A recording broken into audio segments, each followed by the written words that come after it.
Scott, you all in? Thank you very much. So I'm hoping you can all see the slides there. My name's Scott. I'm the marketing director at Heinnie Haynes, and what I'm going to talk about today is how we engage people who aren't buying. And that doesn't mean sell to them necessarily, but I'm hopefully going to give a bit of a mental model for how markets work, how it's simple, and where brand plays into it. I think particularly with e-commerce, I've been in e-commerce for just shy of 10 years, and we spend a lot of time in the weeds, in the data, and I think sometimes I guess it's extracted a little bit too far from how customers work.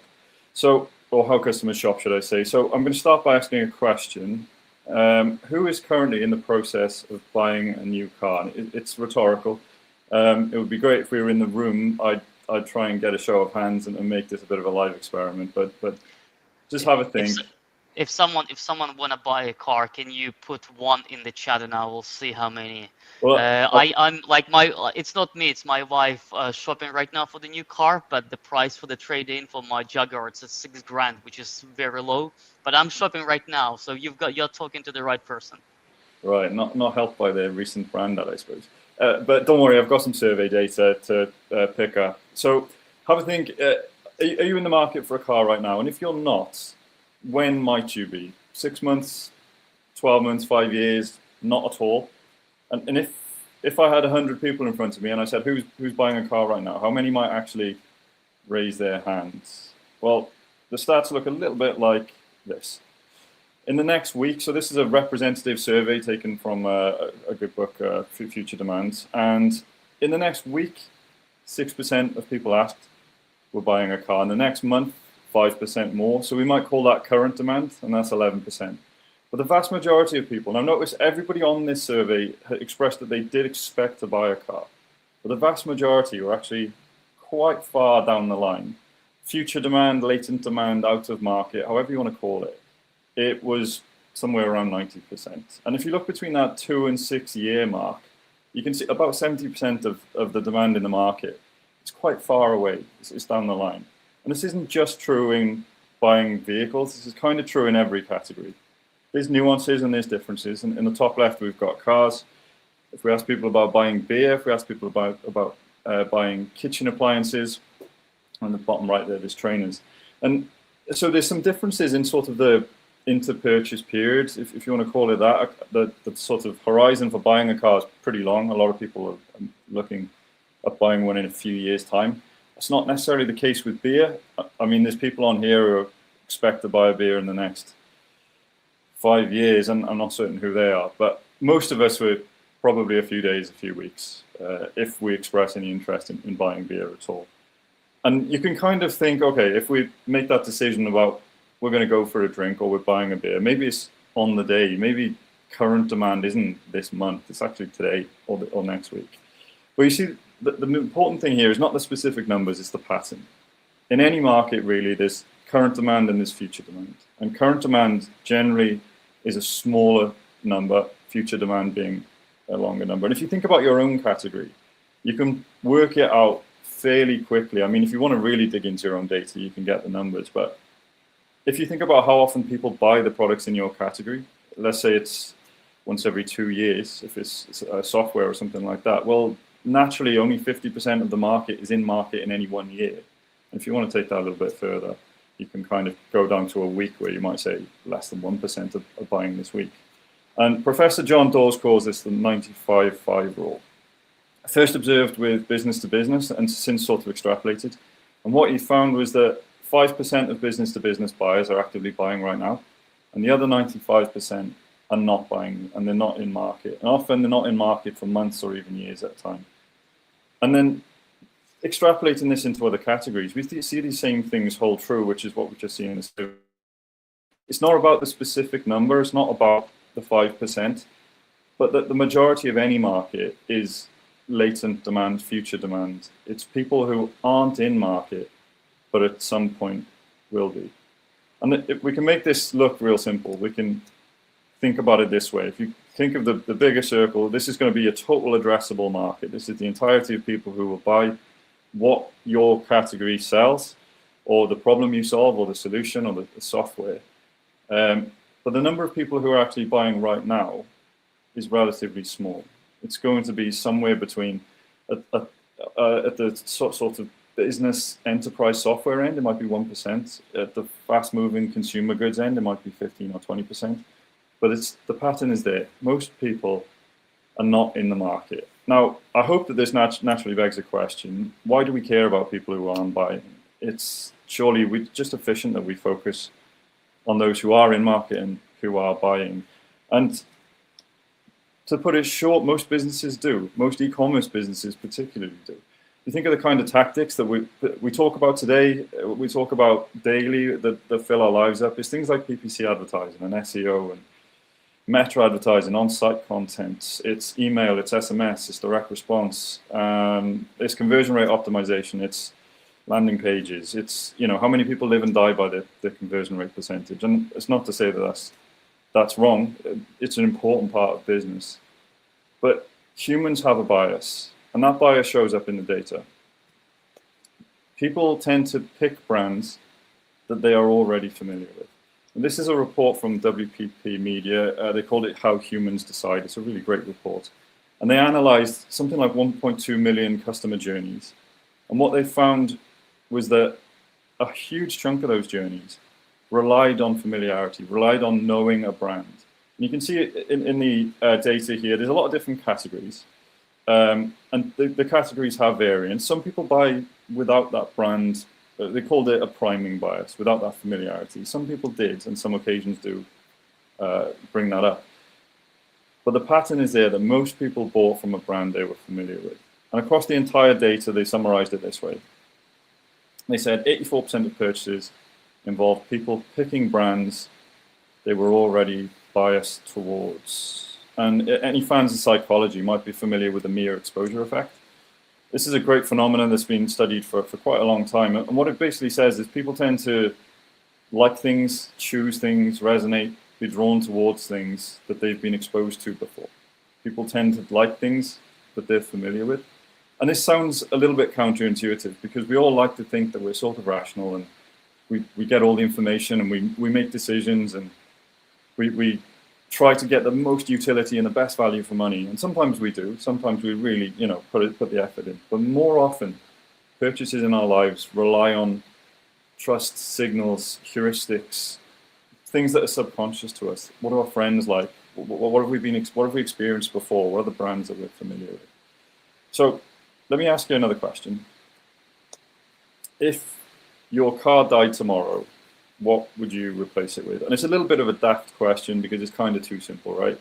Do you normally buy new? Do you don't normally buy pre-owned? How are you going to pay for it? Do you need to put one of those little electric charging points on the outside of your house? How would you buy it? Do you go through an online platform? Do you go in store? And even our lived experience gives us cues to what we might need next. So if in the last year you've adopted 16 cats, 2 dogs, and had 3 kids, then that 2-seater sports car doesn't really make sense anymore. So there's lots of things that play into this, but just have a quick, what jumps to mind? What would you replace it with if you had to buy a car tomorrow? Now, no doubt, a particular brand of car or model of car probably jumps to mind, maybe a few. And although, if you were sat and I asked you, could you name most of the famous car brands in the UK? You probably could. There's probably only a handful that really jump to mind, first of all. And this is a really important concept, and we call it mental availability. Now, in marketing, there's something that there's mental availability and there's physical availability, and they're sort of two sides of the same coin in a way. And what mental availability is the likelihood that a brand is thought of in a buying context at the right time.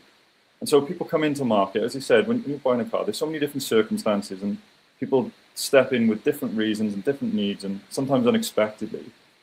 But when we do step into a market, when we go from that, I don't need this, to, oh, I now need this, there's normally a few familiar brands, a few preferred brands that jump to our mind. We might call that our consideration set. And simply put, it's SEO for our brain. We're not going to compare every possible opportunity out there. We're going to pick a few, and we're going to really at least start with these. Maybe we expand out, but we at least start with these. So let's say you've bought your car and you now need car insurance. You're going to use a comparison because you need it today, right? You bought the car off the cuff. what car comparison insurance websites jump to mind, right? There's probably a couple. For myself, there's a couple of meerkats dancing around up there. There's the Go Compare Opera guy, maybe because he's Welsh and so am I, maybe that resonates. Now, it's likely that we're not all going to have the same consideration sets. We're all going to have slightly different things. Maybe there's experience playing in there, right? So there's some that I'm familiar with that perhaps you're not, and vice versa. And that leaves us with an interesting dilemma. If we go back to our simple model of a market, only a small percentage of your customers are in market right now and ready to buy. And because of that priming bias, they're likely to buy from a brand they're already familiar with. So if you wait until somebody's actively in the market and seeking out a solution, it's often too late. And I've represented that sort of crudely with our little white circle there. If we take the WPP data, 84% of people buy from a brand they're familiar with.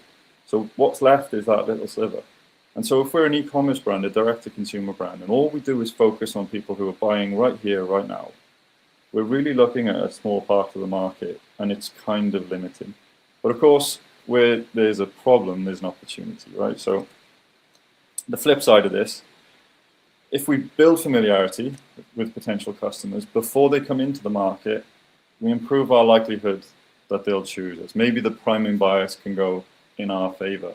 And not just that, we can kind of open ourselves to a wider array of customers who will react to our advertising, because people are more likely to click on adverts for brands they're familiar with. Because of the mere exposure effect, they're likely to think of us slightly more positively. And perhaps if we can reach enough people, we can kind of start to build this into a bit of a growth engine. But that's not to say we only focus on those people. There's a job to do with both, right? So we've got those in market and we've got those not in the market. And the job is different in very specific ways. So those in the market, we need to convert the demand that's in the market into revenue. I'm not going to talk about that too long, because that's the bit we're probably quite good at. It's probably in our interest to be good at this, because it's an e-commerce problem that we need to take somebody, drive them through that customer journey, and spit some profit and some revenue out the other side. It's the bit that we're probably focusing on. So that's simple enough. And how are we measuring it? Well, easy. We're measuring it with sales, with revenue.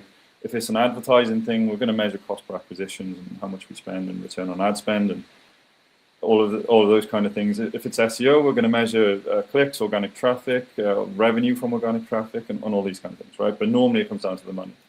The flip side then is out of market. And our job is different here.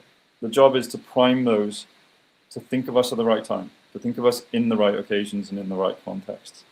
And so what we tend to find is, although people think, okay, this is probably fairly intuitive, it's not that novel, but what we then do is we apply a measure that's exactly the same. So we do all this brand work, and we do this, we try to be familiar and interesting. What do we then do? We measure revenue in the next 60 days. But those people aren't buying right now. And so it's not enough that we just measure using the same tools. And so there's a different goal with each group. There's a different idea of success, and there's a different set of decisions that sort of get us there. And I've broken these into 3 areas. The things that we need to do differently for each. We need to communicate differently. We need to budget so that we include both, and we need to measure differently. And so if we start with communications, this is a great chart from System 1 in their report, the creative dividends. And what they've done here is, on the y-axis, you've got things that are better at converting demand, channels, tactics, whatever you want to call them. And on the y-axis, better demand. On the x-axis, better at building future demand, or better at reaching people and building those memory structures. And you'll notice there's some obvious ones here, right? So SEO is sort of on the left upper side there. So great at converting demand in the market, a really important tactic for us. And I'm sure after some of the talks today, there's some great things that we can put into practice. But it's not so good at building that future demand. Whereas on the flip side, if you look on the right, you've got PR, TV, print, out of home. These things are not great at converting right there and then, because of course you're interrupting people while they're doing other things.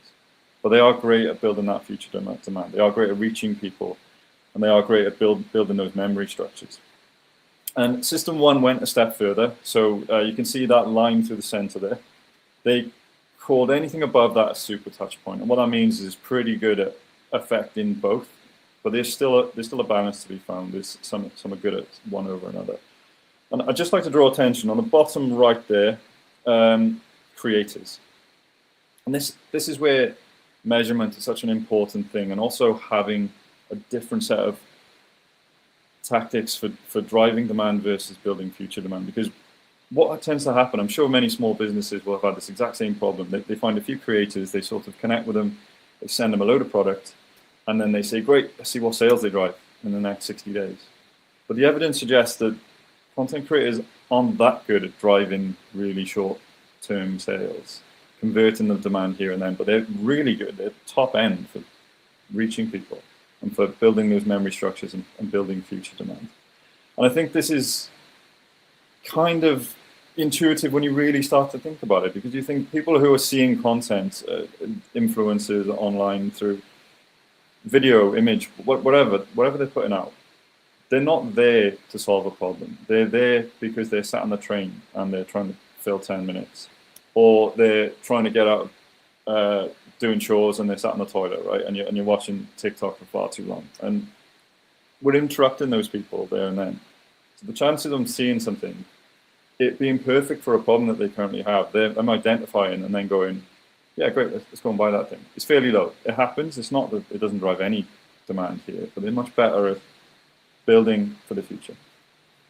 So on paper, I think what this might lead us to believe is, let's just go straight down the middle. Let's just go, what we got in the middle there, radio and podcast, right? It's good at both, let's just do that.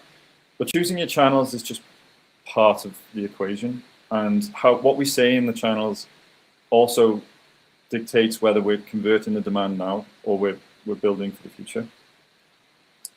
So this is, anyone familiar with the work of Orlando Woods?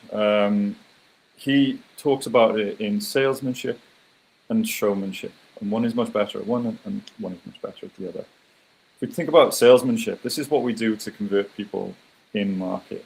So we talk about customer problems. We play on a scarcity bias. We try and give them a reason to do it right now. We try and convince them that our product is the best solution. And we make it feel unmissable. If they miss out now, maybe the price is going to go up, maybe something's going to happen. But we can play on a few of those biases and really focus on the purchase and on the revenue. And a big part of that is user experience and removing friction from the purchase journey. But you know who doesn't compare specifications on two products?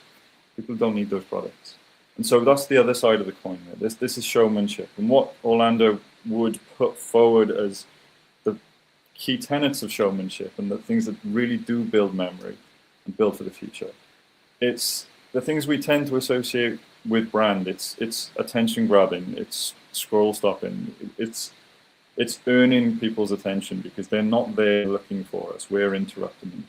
And so it's generally things that tell stories. It's generally things that drive emotion. And when I say emotion, I don't mean in the sort of rom-com sense. I mean humor and surprise and shock and provocation and all these things that we can do. But the only thing that we really need to focus on is being interesting.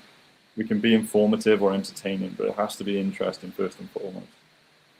And you can see this show up pretty clearly in people's marketing. In market, this is the kind of thing we're going to see. We're going to see offers and promotions. We're going to see product comparisons. We're going to see best ofs and listicles. And even you can expand this into YouTube and video, and you see these same patterns. People in the market respond to rational reasons to buy. If you have an accounting problem, that zero advert is probably quite good.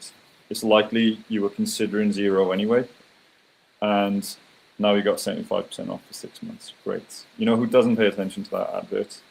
People who do not have an accounting problem. And we're exposed to so many adverts in the day. We're pretty good at filtering out things that aren't relevant to us. So not only is that not relevant, it's not going to build any memory or any feeling for familiarity for the future, because you're just going to block it out. And so there's people in market. We've got offers, promotions, demos, all completely effective. We can be tight with our targeting. We just want to focus on the people who are in the market. And calls to action actually work, right? We're going to drive, as we said before, sales revenue off the back of it. But then when we think about those not in the market, it's a different set of rules. Because again, attention is earned. We're interrupting people, and so we need to be interesting for them to pay attention. And so to do that, you need to be entertaining, you need to be informative, you can provoke. The only thing you can't be is dull. And I mean, I haven't got time to go into all the research, but rational, logical ways of selling, they don't build memory structures in the same way. And so we can, you see on the top right here, Michael Cera advertising for CeraVe. I don't know why this one sticks in my mind, maybe it's just me, but it's kind of funny and interesting. It doesn't tell us anything about the product. Ryanair, this is their social media strategy. I mean, you can pick one of a million brands for social media, but they're particularly famous for it. Again, nothing here is selling a product or a service. It is quite funny. And then on the bottom right, this is the new Claude advert, so keep thinking. And what they've done here is they've told a story. And if you watch some of the Claude advertising currently, it's really very good in making you feel something. It almost certainly is not telling you how to use the product. It's not telling you, it doesn't even really say why the product is better than it or different or differentiated, distinctive from its competitors. It's trying to stick in your mind. It's trying to build that familiarity. It's trying to be interesting and emotional. So where we show up and what we say are quite important. They are going to dictate how people receive the stuff we put out there. We can't put out rational messaging and expect it to stick in people's minds long term. But we also need to put our money where our mouth is. And so when it comes to spending money on these things, so this on the left here is the 60-40 rule. Some of you may be familiar with this. This is the work of Les Burnett and Peter Field. They put a report out called Long and Short of It, something like 10 years ago. Really interesting report. And what they found is people who balanced their budget saw better effects on their business. And they put forward the best number is 60% on brand building, 40 on activation, they called it, or we could say sales, converting demand. Fast forward a few years, Google put out the same thing called the effectiveness equation. And this is very focused on e-commerce brands. And they found kind of similar findings. There's a balance to be found, and they put it at roughly 50-50. Now, this is where the measurement side of things comes in. If we allow our return on ad spend to be the dictating number, advertising for the brand building stuff that's focused on the future, it's just never going to show up in the next 30 days. And so this is where it's important to have those budgets almost distinct and separate and spend our money on both. Because it's really easy to make one seem more effective than the other, but that's just letting the data lead you in the wrong direction. Will Swain of Dentsus put it this way, and I think this is a nice way of articulating. He said, while marketers intuitively recognize that brand building captures attention and is critical in creating long-term demand, achieving stakeholder buy-in for it has often fallen short, and so performance-driven investments feel like a safer bet, too often taking precedence. So if we can make the numbers work, it doesn't matter what's actually effective. It feels less risky. And that is something I'm sure a lot of businesses can find. And I know a lot of marketers particularly have this trouble. But the evidence is there that when you balance it, you get some benefits. This is from the WARC. They put out the multiplier effect. And what they found is on the left here, that left bar chart, the little sad one, that is those who only have a performance strategy, a sales-driven strategy. The one in the middle, gently better, is a brand, or they call it equity, a brand building strategy. And on the right is when we do both. And so if we don't mix those two together, you get a penalty. They call it a performance penalty. But when you do, you get an advantage, you get a multiplier effect. They work, and they work in tandem. And they visualized it this way. The combination is what drives long-term growth. Now, when you first start out and you start getting into performance marketing, you can ramp up and you can get some benefits. But there's a ceiling, and I think a lot of businesses come across this at some stage, that their CPAs just go through the roof. They can't afford to spend more on performance, and it doesn't really make sense. Why is it stop being effective all of a sudden? And if you think back to how markets work, my crude little circles, it kind of starts to make sense, because now we're focusing on such a small number of people who don't know about us, and expecting them to come and buy from us without any familiarity. Whereas if we build both in, we build a strategy based on both, then we can still use that performance side of things, but we can build on the brand. And as more people come into the market already familiar with us, we become more effective across the board. And then as we become more effective, or if we can see some growth in revenue, some growth in profit, we can afford to put a bit more through our marketing. And of course, you get this feedback wheel that can keep going and going until you hit the limits of your category, of course. And so I won't talk any longer because I'm very much coming up on time. But this is the stuff I'd like you to remember. I've said a lot of words, and I imagine most of them will go straight out the window. But please take away these 3 things. I think they're really important, particularly from a marketing perspective. First of all, the 95/5 rule. Only a small percentage of your customers are ready to buy at any given moment. And those who aren't ready to buy, at some point when they step into the market, they don't come in with an open mind. There is a priming bias. They are likely to buy from someone they buy from already. And so if we can balance those 2 things, focus on those not in the market, focus those in the market, we're going to get a multiplier effect. They're going to work together. And that balance is going to bring us long-term growth. All right, thank you very much. And if you would like to ask me any questions or tell me that this was horrible and you never want to hear from me again, that is a QR code to my LinkedIn. Please do. I'm fairly new there, but send me some messages. Thank you very much.